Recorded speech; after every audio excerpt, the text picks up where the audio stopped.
And he comes with great credibility. If anybody knows Bob Sampson, Bob's an awesome historian himself. And he said, you got to have Eric come and do his presentation on Prince Honeycutt. And I'd love to think that the BBVA has been ahead on this. We've been supporting Hamtramck here in Michigan for years. And we had Phil Dixon talk at one of our last real conference in Branson. And now we have Eric Berg to continue the story for you guys. So enjoy. Okay, thank you to the Vintage Baseball Association and Gary for pulling this all together, and of course Bob for talking me into doing this and bringing this about. So we can get the next slide, my assistant there.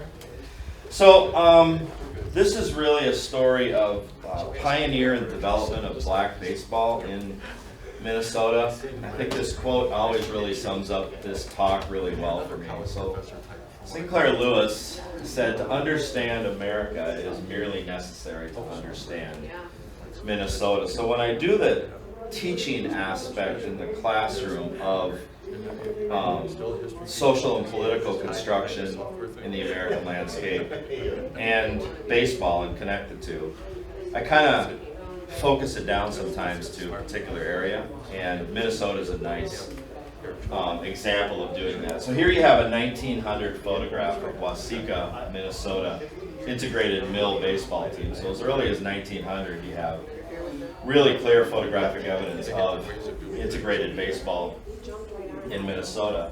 And the time period that I'm going to be talking about, which is 1873, 1875, right in there, there's only 4,000 Minnesotans, black Minnesotans or African American Minnesotans at the time, and 90% of those lived in the Minneapolis and St. Paul area. And the area that I'm going to be speaking about is rural Minnesota, central Minnesota. So only about 10% of the African American population was not in Minneapolis at the time. But you get this remarkable turn of events happening in 1872 and 1873 in this modest-sized town in Minnesota that's going to be the focus of it, where Prince Honeycutt comes from. So slide 3. So it's an attempt to illuminate this experience. So what I'm working on here is sort of in the same way that I teach this aspect of integration in baseball, looking at a particular series of events and reflecting it on the larger picture in the American landscape. So here you see a look at the color barrier breakdown in Major League Baseball in 1947 to sort of set the stage for where this goes. 54, of course, 5.6. The peak is 81. 18.7% of players are black or African American in Major League Baseball, and then it starts to drop off.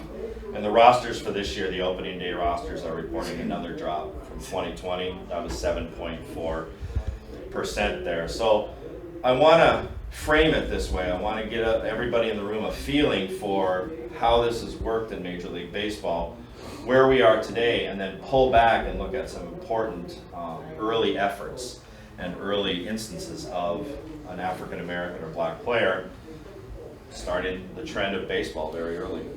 So 4, yes, or next, yeah.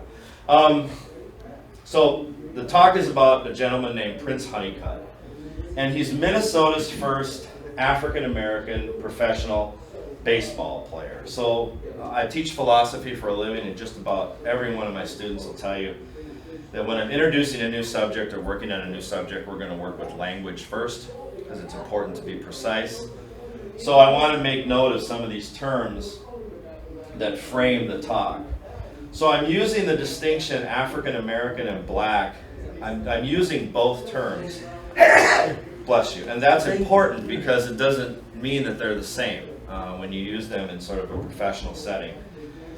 African American baseball player is what you would expect. The term is almost self-explanatory. It's somebody who was born in the United States. Black is somebody who was probably not born in the United States, was not born in the United States, or we don't know. Cuban players, for instance, something like that. So I think it's an important distinction because Prince Honeycutt is an African American professional baseball player. Now, what I mean by professional is there's a very liberal definition of a professional baseball player and a very conservative one. course, that has nothing to do with domestic politics. It has to do with how we're using this term. And it's important to get that narrowed down on that spectrum.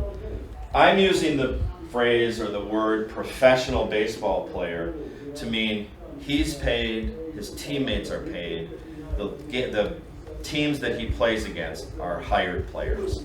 So this is a semi-professional, amateur, I guess amateur is not the right word, but semi-professional league in west central Minnesota around 1873. Everybody on Prince Honeycutt's team was paid. Everybody that Prince Honeycutt played against in those days was paid, and they had hired guns that would come into and pitch a game or hit or something like that as it went on.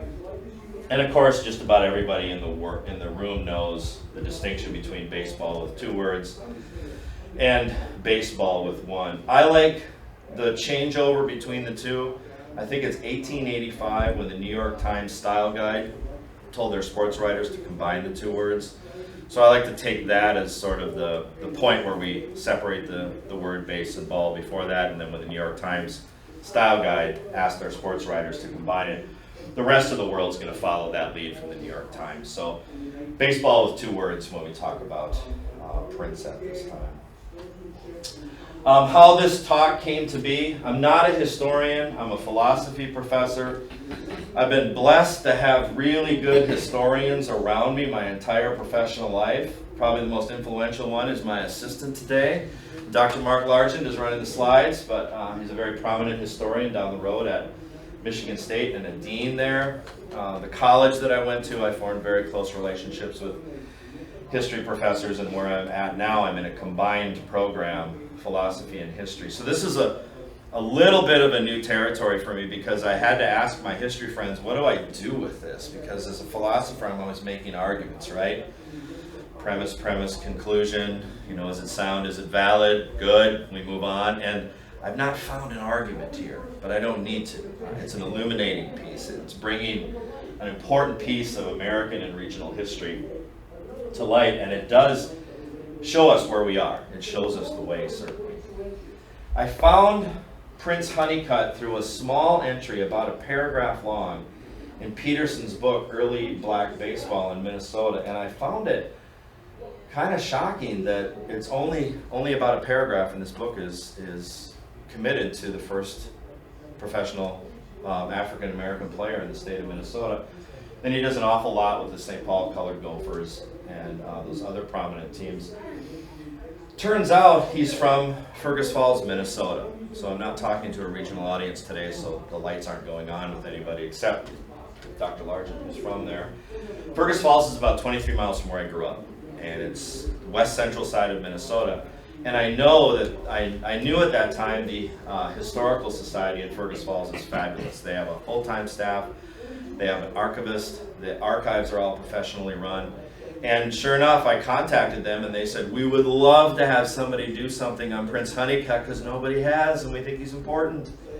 So I went on my spring break and I got in the archives, and COVID was just starting. So I was able to spend 2 straight days, and they had it all organized. They had everything on Honeycutt, everything on early baseball, all digitized. So I was able to get all the copies of the newspaper reports for around Honeycutt, and that was I was there on Friday and Saturday, and they closed the Historical Society on Sunday for COVID. So I was able to have two solid days with the work there. So this is where this all comes from, an early entry here, and then the COVID shutdown. Where it begins then, so early baseball in Minnesota, the first recorded baseball game in Minnesota is in the summer of 1857 in Nininger. It's a ghost town, so the town no longer exists.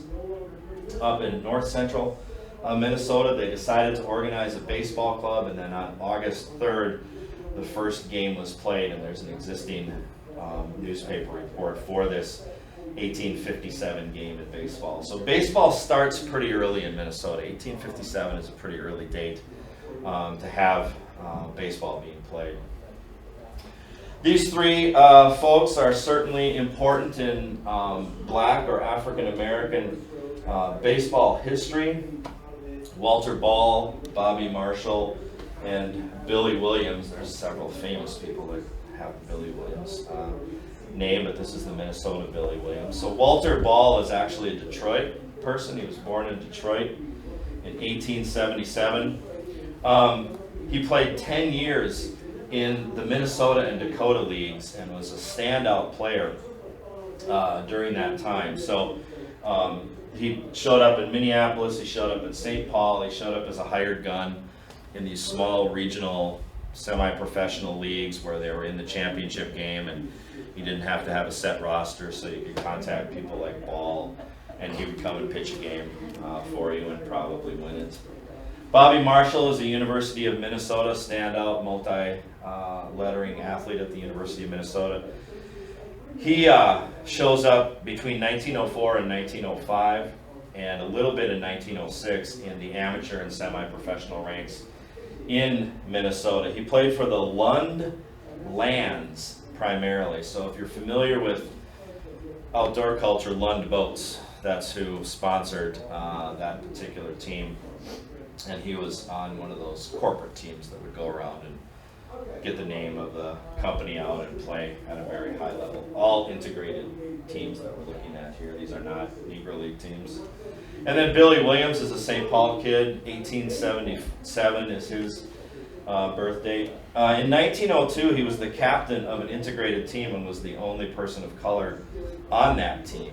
And there's evidence of him playing for 20 different teams across Minnesota and Wisconsin, starting in about 1900 and running out to about 1920. So Billy Williams was another hired gun that would move around between these teams, and pay was important. And it's surprising as I start to peel back these layers of Minnesota history that you find all this integration of baseball up until about 1920 or so. It's very remarkable that you're seeing this trend happening in Minnesota. Of course it dies, but there is a trend there. And then Toni Stone, I hope you know about Toni Stone. She's a fabulous story. So she comes from West Virginia, and when she's 10 years old, her family moves her to St. Paul, and her priest wanted her to start playing baseball because she loved playing softball. She was a really good athlete, and she started getting her way into these kids and young adult baseball leagues by sheer force of personality, and the people behind her got Toni Stone to play in these various, church leagues, equivalent to Legion baseball leagues in Minneapolis. And then she joined the Twin Cities Colored Giants, which was a barnstorming team out of Minneapolis and St. Paul, and traveled around playing with Twin Cities Colored Giants. Now, this is a really remarkable story because you have sort of dual socially constructed limitations on this player. She's a woman entering a man's world to play in, and she's also African American entering a primarily white world of baseball. So she is a remarkable story. The downside of it is a little bit, they did market the Twin City Colored Giants as a gimmick team often, so if you see the advertising, that's disappointing, certainly for that, but she's a great player. She actually signed a contract with the Indianapolis Clowns in 1953. Her home has been knocked down, in the neighborhood that she lived in and the ballparks that she played in was knocked down to do the I-35, I-94 connection in Minneapolis. But if you go to a St. Paul Saints game, which is the AAA franchise for the Minnesota Twins, they have a baseball museum there that's absolutely fantastic. And the way it's laid out is you geographically walk through Minneapolis, St. Paul by a map on the floor, and you see where all these remarkable players from Minneapolis and St. Paul lived, Kent Herbeck and Dave Winfield. And then, of course, when you get to her story, it's very clear that the city knocked down an African-American neighborhood without a care in the world because 35 and 94 needed better access. We lost some important, geographical, physical points in Minneapolis, St. Paul that connect to a remarkable player. Okay. Professional baseball in Minnesota. Most of you are very, baseball savvy. It's 1961. The Twins are an expansion team coming from the often opened and closed Washington franchise, so they don't have a designated first African American or black player that played for the Twins. But when they came over in 1961, there were 4 African American or black players on that 1961 Twins squad. And of course, that became a pretty powerful window for the Twins between 61 and about 67 or 68. That's a pretty powerful squad, and they bring up, lots of black players, Tony Oliva, Rod Carew, etc. So they have a really strong history with that in the Twins organization. And today they continue on this tradition.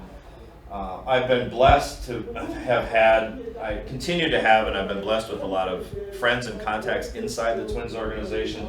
I'm pretty close with Tommy Watkins here, who's the current third base coach of the Minnesota Twins. And the Twins are a franchise that really tries to honor the tradition of African American and black players in baseball. So you see them here with the Negro Leagues in 2020, the throwback t-shirts and the throwback uniforms to the Negro Leagues in 2020. Of course, they do a spectacular job with the Jackie Robinson Day with the Twins organization, and then that's another throwback day that the Twins had in 2012, where they're using the St. Paul colored Gophers jerseys, and they're playing in Kansas City, and the Royals were in Monarchs uniforms that day. So there's a very strong heritage in and attending to in the Minnesota Twins organization for African American players and black players. LaTroy Hawkins, again, I've not met LaTroy, but he's very connected to the Twins organization still. And this quote I found as a remarkable quote, and what I'm starting to feel like is coming to be a more of a philosophical paper, that maybe there's something about Minnesota baseball that doesn't have the degree of racism that other institutions, other Major League Baseball clubs have. They certainly have it, but maybe there's something about, I don't know, the way that the Twins organization has been constructed geographically, something about it. But LaTroy Hawkins' quote here is very interesting. He said, "As an African American ball player in Minnesota, I never had any issues." He's a really smart guy, and what he says with precision. I've listened to LaTroy Hawkins talk a lot. He doesn't shoot from the cuff at all. So when he says, "I never had any issues," that's a powerful statement, because I know what locker rooms are like. Doors are shut in locker rooms. So that's remarkable. But as soon as I stepped out of Minnesota, when I signed with the Cubs in 2004, that's when all the racial issues were brought to light. So the move to Chicago, now it could have been a temporal issue, right? Things could have been better up to 2004, and something changed in 2004, so time may have been a factor, or geography may have been a factor, but I think it's the way these franchises are constructed. There's something about that didn't work. This is a shot from Target Field when Black Lives Movement Matter started, and that kicked off in Minnesota. It kicked off relatively close to Target Field. The George Floyd issue on 42nd Street is not terribly far from Target Field. The Twins put up a permanent Black Lives Matter sign in center field, and you should have seen social media. There were several Facebook groups I left because this became a huge problem, and it's sad that it did, but that stands very prominently in 365, so that'd be probably down the left field line there at Target Field. And then the Clark Griffith bronze was removed. He brought the team over and was a longtime owner and hands-on administrator of the Minnesota Twins, and then when the record was brought to light about his feelings about black players and African American players, especially the culture that they might develop in Minneapolis, he was wanting to be protective of Minneapolis, St. Paul, and not bring black or African American players into the Twins because they might change the dynamic of the Twin Cities. When that sort of was brought to light, that statue was removed from Target Field. That's a big step to do that. So there's something about the Twins. So these are some of the ballparks scattered across Minneapolis, St. Paul, where Negro League teams would come and play, integrated teams would come and play. Black players would come and play. All of these have markers in Minneapolis, St. Paul. You can at least see a plaque on the street. So downtown park was called the Pillbox, and I think all of us are baseball savvy enough to know that it's going to have short and high walls. It's called the Pillbox. Nicollet Park, the Millers played in Nicollet Park. That outfield at one time, not at the same time, had Yastrzemski, Mays, and Williams. All came through the Millers organization. So there's some outfielders who played through the Minneapolis Millers organization. State Street Ballpark is along the Mississippi River, and there's nothing left of it. There's an overview marker for it. It was flooded. And the Dale and Aurora are streets that intersect in St. Paul, I believe. You see it's flooded for ice skating during this period of time. As you can see the grandstand, which doesn't look terribly different than Hamtramck. It looks like it's covering the whole seating arrangement there too. Athletic Park, again, a very small ballpark squeezed in to this area with stands. And then the Fort Street grounds were knocked completely flat and turned into residential. But these are the ballparks that the traveling Negro League teams would play in, and the integrated semi-pro teams would play in for, they'd either pay to rent it, or they would get a cut of the gate, etc. But it was always when the field was open, when white teams were playing there, then you could fill it with Negro League teams or at least some of these semi-pro teams as time went on. So here we're finally starting to focus the talk. I'm very Aristotelian, so Aristotle always works from wide to very narrow. It's rubbed off on me over the years, so we're very wide, now we're getting narrow. So here's Fergus Falls. So if you know where Minnesota sits on a map, Fergus Falls is west central Minnesota, very large county. If you think about 10,000 lakes, I think Ottawa County has the most lakes per geographical square foot in Minnesota, so it's really the heart of lakes country. Fergus Falls is sort of the gateway to it. It flattens out and becomes the Red River Valley this way. I'm from right here, right on the border, and this is where Prince Honeycutt ended up after the Civil War. So black baseball in western Minnesota, there's a very strong tradition of black and African American baseball in west central Minnesota. The St. Paul Black Gophers are probably the most prominent black team in Minnesota. They aren't affiliated officially with the Negro Leagues, but they were a barnstorming team. The railroad line was the Great Northern and the Northern Pacific all pushed through this particular part of the region, and that's where these teams would play. They would get on trains, they'd have an advance person to, secure everything and get everybody knowing and put up brochures that there was a team coming through town. They would organize in advance a local team to play, and these barnstorming teams have a really strong tradition of Alexandria, Minnesota, St. Cloud, Minnesota, Fergus Falls, Breckenridge, up to Fargo, and out there. And so there's this really strong tradition of these Minneapolis teams coming through there.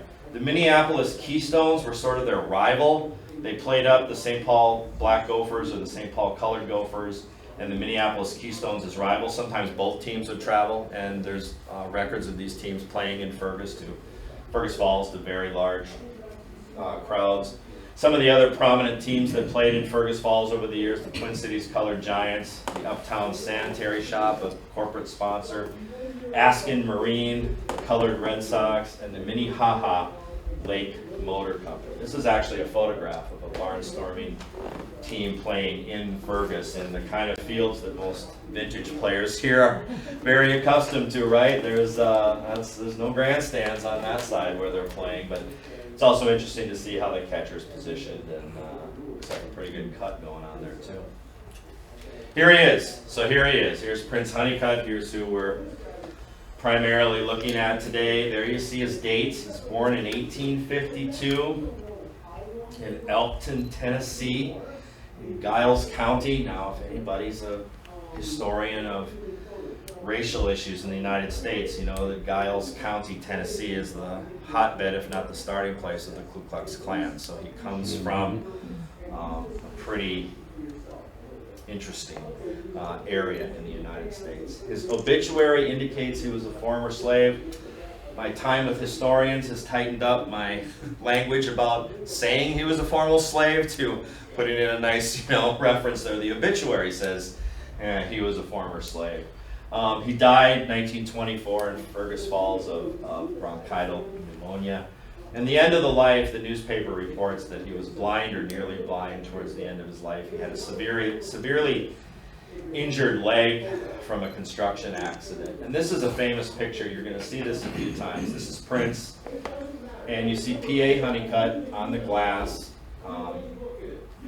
He was a barber in Fergus Falls, which is not an uncommon profession for a black man during this period of time. But what is remarkable is that he was a small business in Fergus Falls, and his clientele couldn't have just been black, because there were probably maybe 2 others that lived in Fergus at the time. In order to be able to have a thriving business, people had to come to Prince for his services, otherwise his barbershop wouldn't have made it. How did he get to Fergus? Why did he get there? That's usually one of the first questions. Captain James Compton is the magnet that drew Prince Honeycutt to west central Minnesota right after the Civil War. So Compton is a captain in the Union Army, and the military records indicate that Prince served in the Union Army as Compton's mess boy. Compton, after the war, was from Illinois, so Compton goes to Illinois, and Prince has nowhere to be. He certainly doesn't want to go home, right? It's the Klan's headquarters. Yeah. So hey, I'll go with Compton. He was apparently the relationship was one that Compton felt comfortable with Prince coming to Illinois with him, and they hung out in Illinois a while. And then Compton was very good friends with a couple of the really big shots with the what's soon to be Northern Pacific Railroad, and they hired him to do a bunch of work making sure these major rail sections were well run. So he worked getting the Northern Pacific Railroad, getting logistics sort of for the Northern Pacific Railroad. And Fergus Falls was going to be a pretty big hub. So Compton went there, did the pre-work, liked Fergus, and moved there. And Prince followed him to Fergus Falls. This is where Prince probably learned to play baseball. It's typical that soldiers would come back from the Civil War with a knowledge of playing the game, and he had to have the knowledge of playing the game because, as you'll see, he was the one who started the team.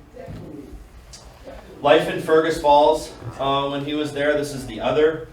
There's 4 existing photos of Prince Honeycutt. This is another great one. This is a shot of inside his barbershop working. There you can see all the 2 chairs and the stove and all the accoutrements of a barber with his nice white coat. He married Lena Marden in 1878, who was white. Again, I'm a little shocked that this happened in Fergus Falls. A Lutheran pastor married them.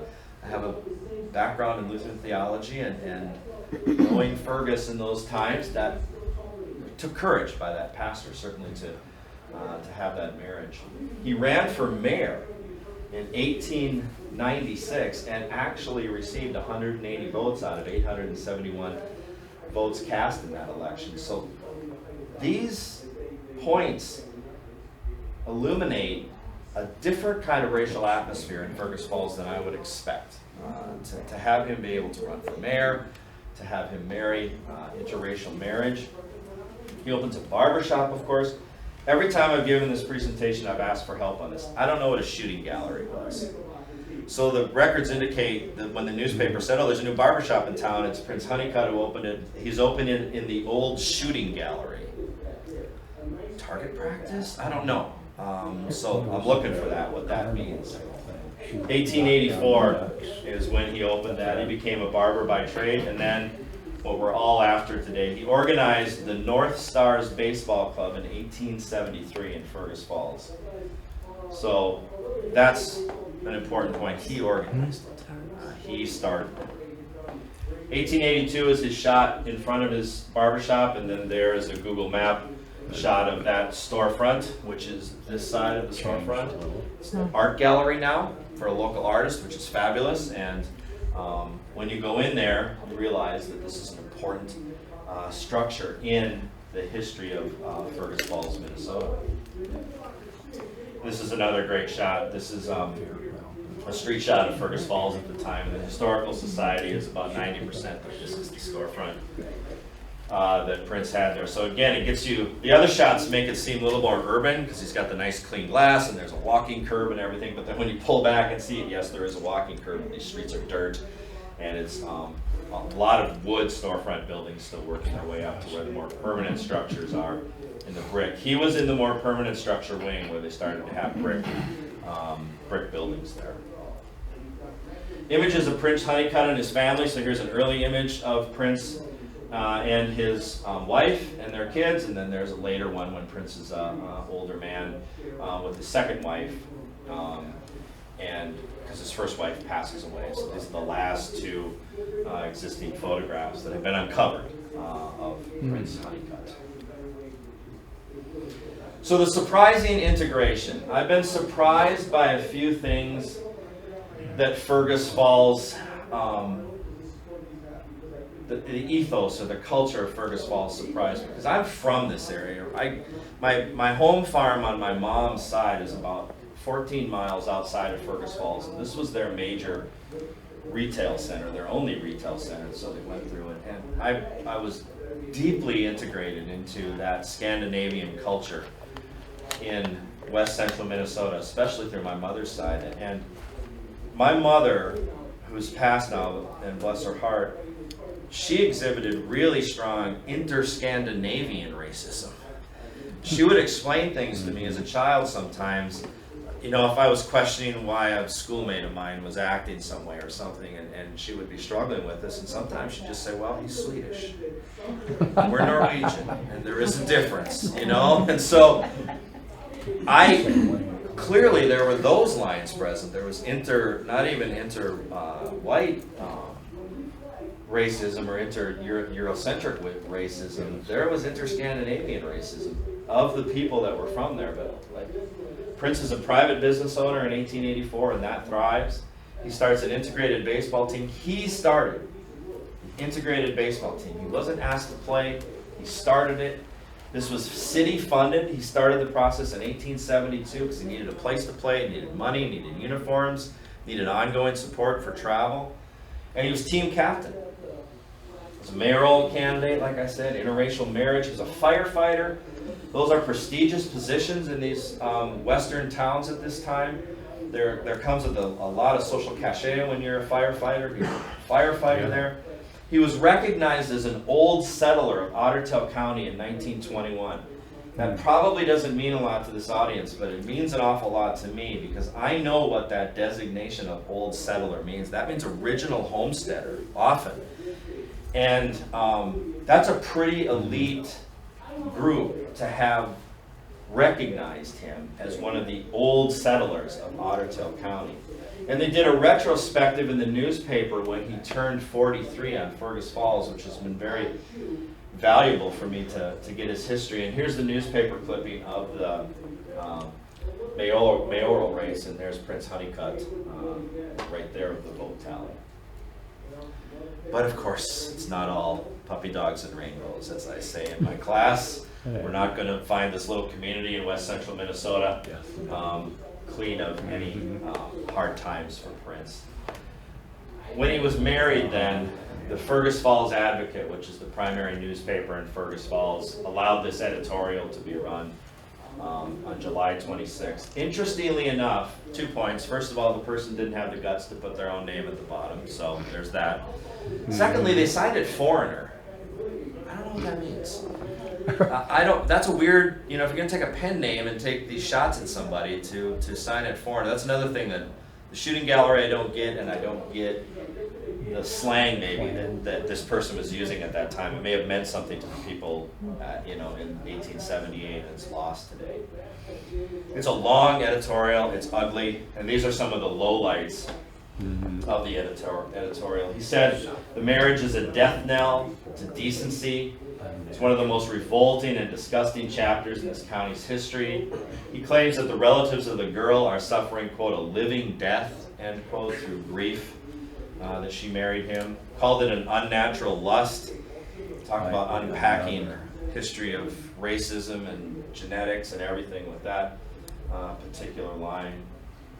It's a question of degradation of the human stock. Again, the same sort of line here that we're going to Prince is somehow going to pollute the quality of the human by having this marriage and then probably having kids.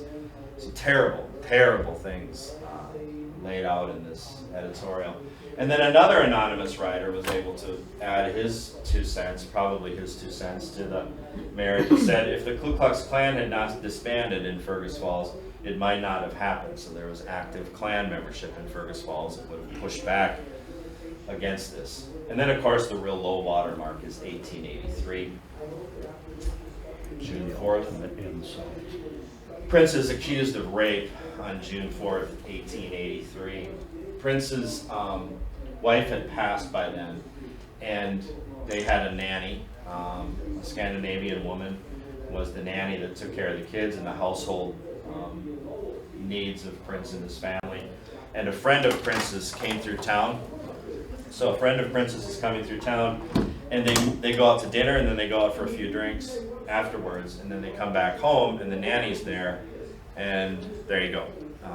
She accuses Prince of raping her and the other man of helping Prince rape her by holding her down and forcing her into a bedroom. And the sheriff, of course, comes and collects the account. The reflections on the events in the newspaper are all secondhand, so there's nothing in the court documents that you don't see the sheriff's interview, you don't see the woman's statements, you don't see Prince's statements or his friend's statements. It's a really sad point in this story because there's a number of things going on, right? This can be easily, this is not hyperbole, this can easily be a death sentence for a black man in 1883 in Minnesota. Even the accusation that gets floated can end your life outside the hands of justice pretty quickly.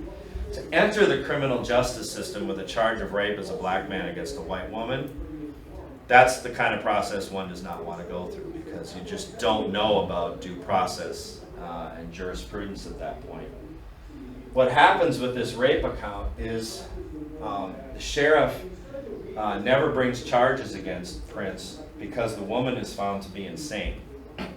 So he interviewed her, and after the interview he said she doesn't have all her faculties, I can't press charges against Prince. Well, we know that that was very typical of rape charges in this time period. Women were often accused of not having all their faculties and rape charges dismissed that they may have legitimately brought. So it really shines a light on 2 social problems that are deeply embedded in the American society at this time, still present today, and in this particular period of time. So we hit the low water mark. Now we're going to start smiling as we move up a little bit more. Oh, no, we're not going to start smiling. We got the newspaper smiling. Sorry. This is terrible. So I unearthed this one. This is 1878. This is a recollection of Prince's account of a baseball game. Most of the newspaper accounts that talk about Prince's baseball games are secondhand reports. It's a sports reporter that was there or a sports reporter that heard about it. And they talk to the players, and then they tell the people in the community how wonderful the Fergus Falls team did. This particular reporter claims to quote Prince using this deep slang that is probably an editorial decision to sort of make him more of a character to the people that are reading the paper, because everybody would have known that Prince was black, and their presupposition was that his English his spoken word would have been in this sort of black slang of the day. So you can see some of the quotes there. I done gonna tem them. They would be very much obliged if they. So they are quoted in there as being from Prince's mouth, but it's very suspect in my book that he actually spoke like that, because there's other indications he was very articulate. In fact, he was able to learn Norwegian too, part of the Norwegian language too.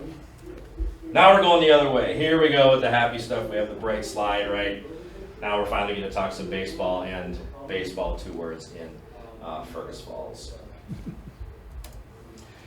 So baseball in Fergus Falls. The formation of the first club in Fergus Falls is 1872. A lot of you are very sharp baseball historians in the room and elsewhere. You know that that's very early. That's a very early club. 1878, Fergus enters the very prestigious Red River Baseball League. one word at that time. So that's Fargo, that's Moorhead, it's Grand Forks, it's Breckenridge, it's Wahpeton, it's Fergus Falls. Fargo's probably the only name that's ringing a bell here. But it was a very prestigious, long-lasting professional league that Fergus had a team in. 1900, Fergus Falls starts their first high school team, which again is very early. There's a college team by 1908, a Lutheran college has a team. And I want to look into this. 1903 is the first ever indoor baseball game in Fergus Falls. It took place in the amusement hall at the State Hospital. Now I've looked, there's an earlier indoor baseball game that was played in Minneapolis on some of the University of Minnesota's facilities, but 1903 is pretty cool to have an indoor baseball game. John Donaldson has a really famous connection to Fergus Falls.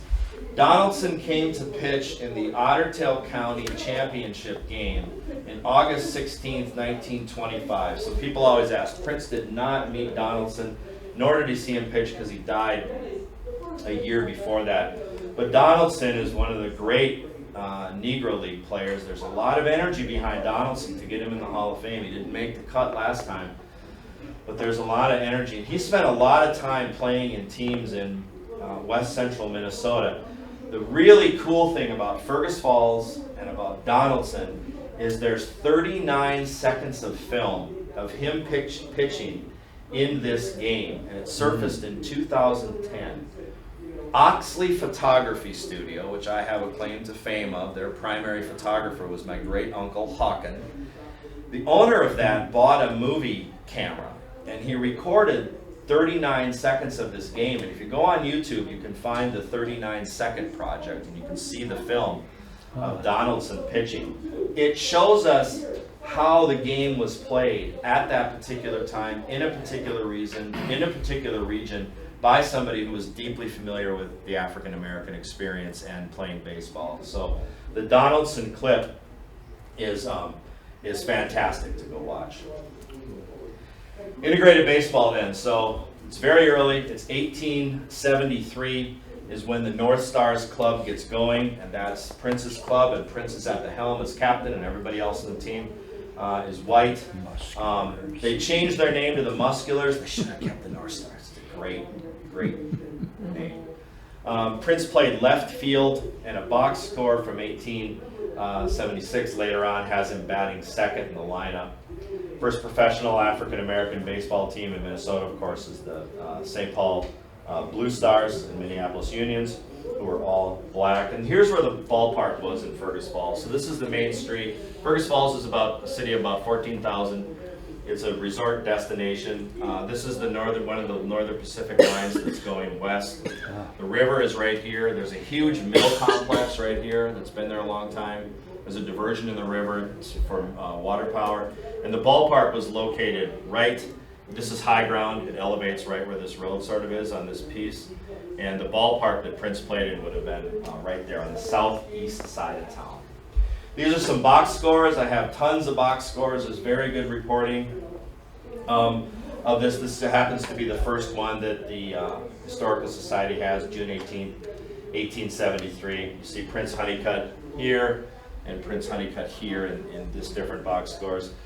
Reading old box scores is difficult because they weren't standardized. It could have been just the way the Fergus newspaper reported things. So sometimes you can't actually go by batting order, but you might be able to, or what's a hit or what's an out, etc. And then I love this team they play. It's called the Big Fellas.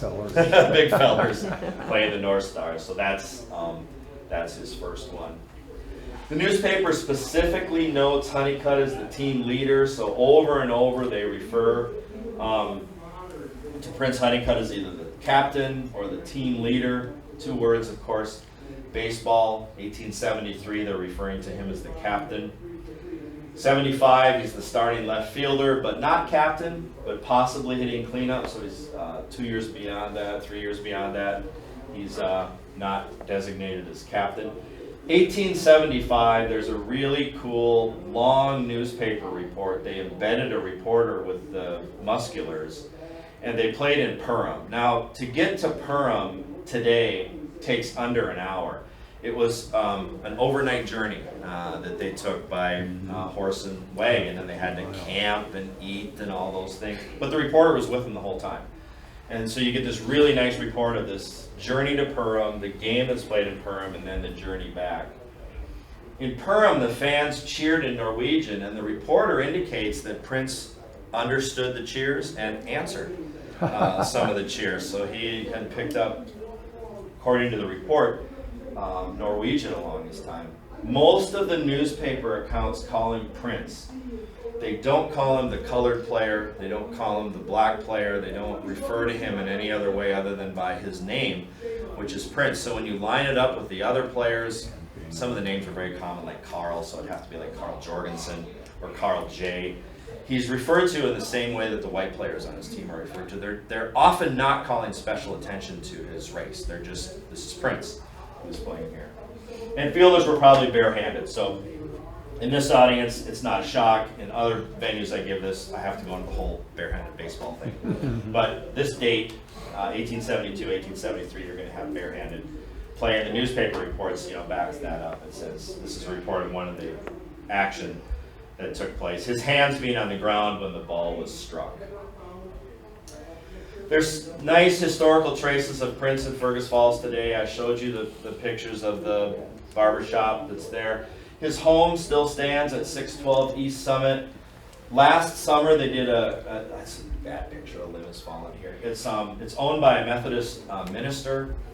Last summer they did a really nice commemoration of the house. It's only been added onto in the back, and it's a small addition. It's like a mud room, we call it in Minnesota, on the back of the house. But the house still stands, and there's a plaque that's going to go up to commemorate. This was Prince Honeycutt's house in Fergus. So again, another remarkable piece of history. He's a homeowner in Fergus. Fergus didn't have segregation laws of where you could live, but he did purchase a house. And his grave is in Fergus Falls. It's a difficult grave to visit because it's a private cemetery, but people do go there and commemorate him on his birthdays and things like that. And there's a revival of baseball in the North Star squad in June of 2020. So our very own Corky and I are bringing vintage baseball to Fergus Falls in 2020. So Corky's going to bring his squad and some other volunteers up from Rochester, Minnesota on June 12th. And we're going to play a doubleheader at 1 o'clock. I'm organizing a team of locals, and they are going to play under the name North Stars. Corky happens to have uniforms that are North Star uniforms, so it's going to look wonderful. And look at the setting we get to play at. This is the Fergus Falls State Hospital, which is now abandoned. And there's a strong effort in Fergus Falls to save some of the architecture. A Kirkbride building, it's a very famous limestone structure. That will be our backdrop when we play in Fergus Falls. It's going to be a remarkable game because back here it's big enough. So this is a picture of me. I still play baseball. I just love this photograph when I do the Prince Honeycutt thing because I played down in Meesville, Minnesota in 2020. It's a town of like 150,000. They love baseball, so they brought in all these old guys to play adult baseball still. And we had a tournament down there as a fundraiser. And it just felt like you were playing back in the day when all these tiny towns supported baseball and played. So I thank you for your time and attention. I thank Dr. Largent for being my assistant today. And I think we're doing questions. You want to do questions now? How are we doing for time? Let's do. If there's any questions now, we can do them right now, and then we can certainly come back. Yes. Yeah, not a question. But Yeah. I have to tell you that when I was reading about the history of where I grew up in northeastern Pennsylvania, the town team at Holmesdale, where Christy Mathewson played briefly and supposedly learned his screwball, would go to Middletown, New York, not far away, and they played a team from the state mental hospital. It was called the Asylamites. Sure. I love that name. Yeah. There's a book lurking there for the great team names of baseball. There is. There Like the is. Regina Bone Pilers in Canada. Great. Another one of my favorites. Yeah, absolutely great name. I played for endless amounts of amateur teams because they come and go. And the most interesting team I played for, we were called End Before Dawn. And the indication was you got to stop the drinking before the sun comes up. We're going to play doubleheader tomorrow. So, and we won the championship with that league. So, End Before Dawn is the weirdest team name I've ever played for. Any other questions about it? Yes, sir. Did you find any information about any of his children or grandchildren? Where they're at today, or if they still? Not enough to put it on a presentation. And I'm in my first year at a new position, so every piece of paperwork, and I have a university administrator sitting right in front of me, every piece of paperwork takes me, it would take a savvy person at the university about 20 minutes to fill out, but a new person it takes about 2 hours, and I usually get it back with like, why didn't you fill this out? So I'm really busy is the point. But here's the deal. Prince, the Prince, great-granddaughter of Prince Honeycutt, is involved in the studio in Minneapolis where Prince started to record. And the second-hand information I have that from the Prince family is he loved that name, Prince Honeycutt, and took the Prince. So now, I don't know much about the hip-hop scene in Minneapolis. Jimmy Jam, is that a Minneapolis figure in that movement? Yeah, I've heard that. There's another account that he, of course, way after the fact, but there's some line of information from him, and then there's some line from the Honeycutt family that the Prince. Now it sounds like something you might claim, just to be really cool. Yeah. But they did. The Honeycutt family did not remain in Fergus Falls very long after Prince died, and they did move to Minneapolis. And so I'm pursuing that to see if anything is worth recording there. Another thought that come in my mind, the connection with, Detroit, the Tigers, Cecil Fielder, and his son Prince. Yeah. They named his son Prince Fielder. Just by any chance, I know. he heard of it. Yep. Where did that name come from? Yep, there may be some kind of historical flow in that direction where that name comes up. I've never pursued that. I wonder if there's a Cecil Fielder, somebody who's doing the biography of Cecil Fielder out there somewhere. It might be a, Not that I'm aware of. yeah. Reportedly, the Tigers are going to have him here for their Navy League's Legacy Luncheon in June. I haven't seen that announced, but that's what I've heard. If only I knew some people with connections to the Tigers. They might be able to ask them for me. As I look at you too. What do you want me to ask him? I'm going to meet with the Vice President of Marketing. Why do you name his kid Prince? Oh, well, that's not an uncommon name in the African American Okay, community. all right, yeah. Just see if, I mean, it's not like like William or anything. yeah, but You know. see if it triggers something. Yeah. I'll ask if they know anything, and if I will be at the Legacy Luncheon if he's there, I'll ask. Appreciate it. Yes, ma'am. When that Foreigner editorial Yeah. came out, was there any positive support from the community to push back against that? No, I didn't read any responses to that editorial. I did not. No, I didn't read any responses to that, and I don't know what editorial policies would have been then for just running it straightforward, but they certainly ran it that way. So no, I didn't see any pushback against that. So yeah, it's disappointing, I guess. But, yeah. All right. Thank you. Enjoy the rest of the upcoming classes.